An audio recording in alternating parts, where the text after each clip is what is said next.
Please continue to enjoy your meal while we reflect on a journey.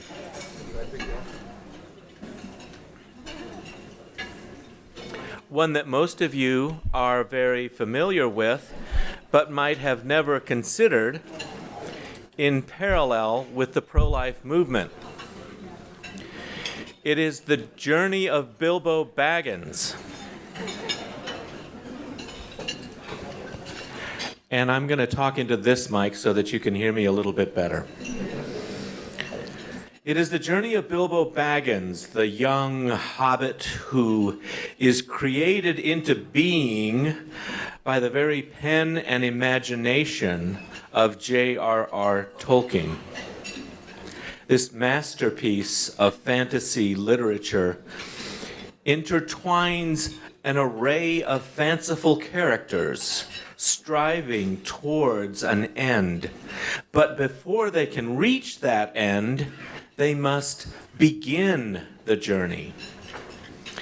There are dwarves who have every inch of their hearts determined to achieve victory.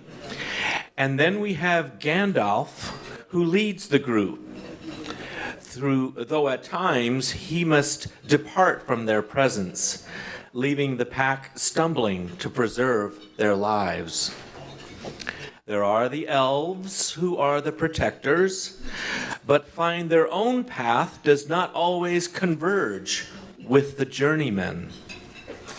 And then we have Bilbo, the hobbit, who is undertaking a journey, but initially wanted nothing to do with the adventure.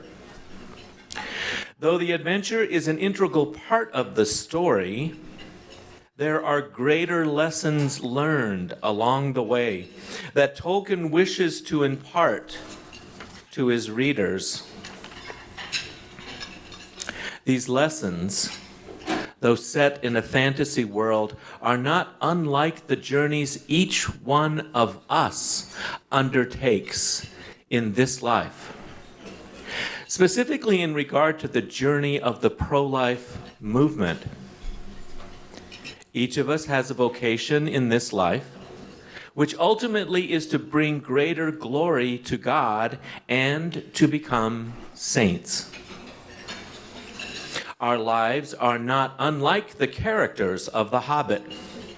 Each character on this journey undergoes suffering, hardships, and joy, and conversions.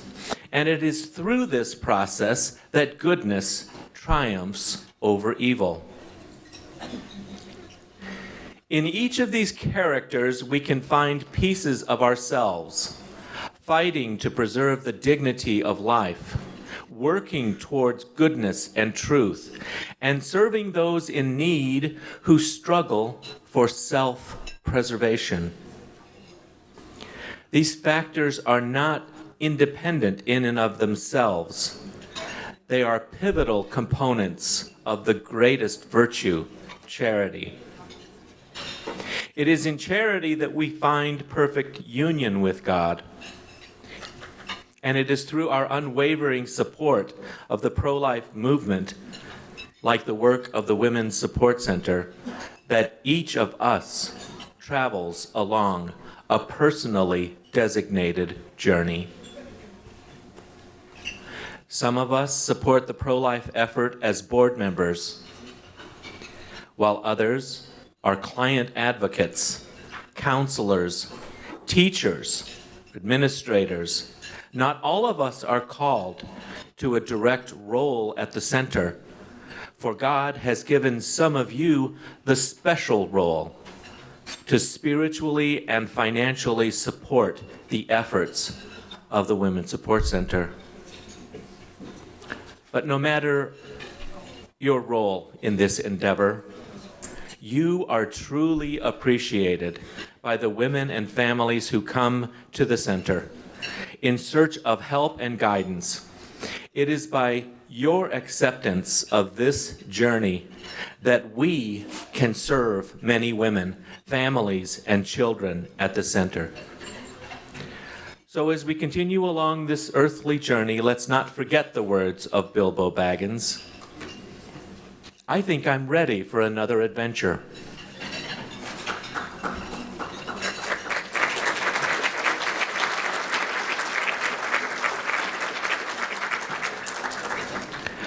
I would like to introduce a group of individuals charged with mapping and guiding the direction of the Women's Support Center. Would all WSC board members please stand? Thank you for answering the call to serve. And next, would the staff and volunteers of the Women's Support Center please stand and be recognized?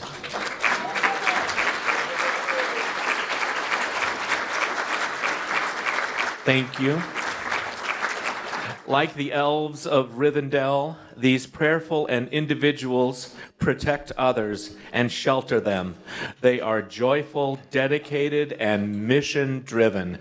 Please help me to honor and thank these pro-life heroes.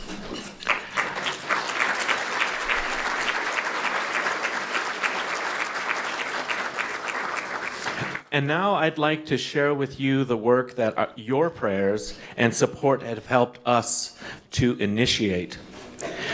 These are progress on our Catholic maternity home, progress in Ozaki County, a new opportunity that has arisen in our own back parking lot, and a reminder of prayer opportunities for you, our friends and supporters. For those of you who are not familiar with Mater Filius Milwaukee, a year of prayer and discernment and the approval of Archbishop Listecki has led to the creation of a new Catholic maternity home in the Archdiocese under the auspices of Mater Filius, a lay association of the faithful in the Catholic Church. During the past year, we created communications infrastructure, set up favorable relations with financial institutions, hired accounting and bookkeeping support, and developed a nascent prayer network that meets on second and fourth Tuesdays of the month. And the prayers of that network, combined with yours and other Mater Filius supporters, have been answered. It is with great thanks to God and the sweet love of Mary that we announce the selection of our executive director couple, Ben and Corinne Flores.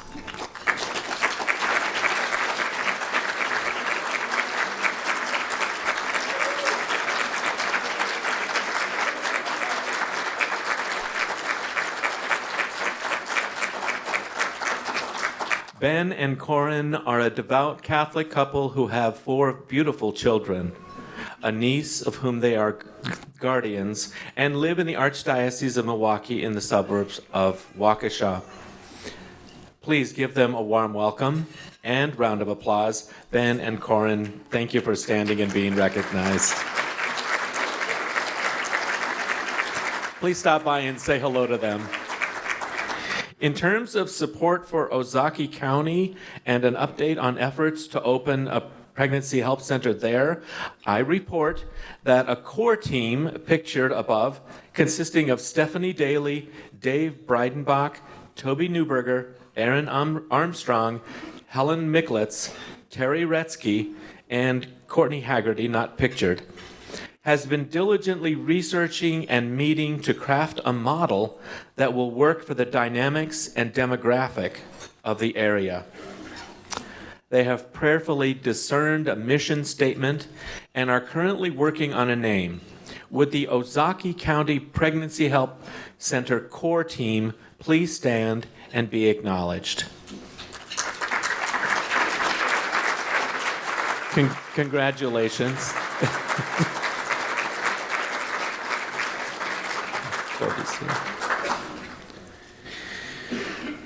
In March of 2024, just prior to the gift of a new upper parking lot from the Zignego companies, we reached out to the owner of the lower lot, a company located in Chicago to ask if they might like to add their lot to the project and share a quote.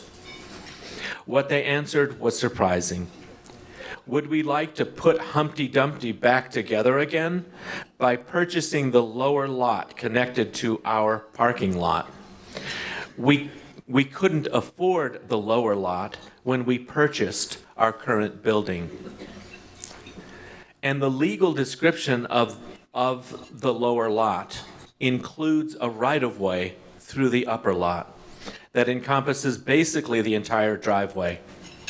This was to ensure that access to paid parking on the lower lot was available from Wisconsin Avenue to the north and Michigan Street to the south.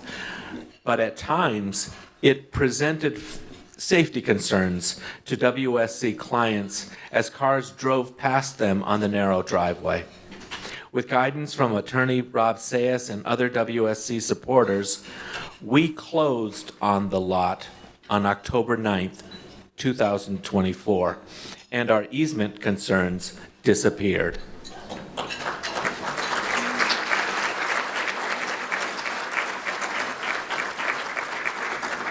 So what about the lot?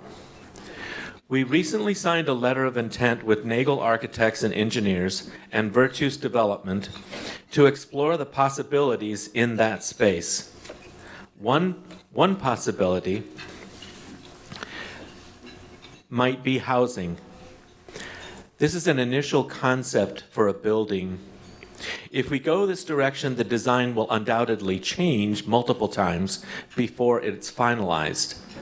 Yet as we prayerfully discern the future of that location, we ask that you please keep us in your prayers. All three of these initiatives are already or soon will be their own legal entities separate from Women's Support Center.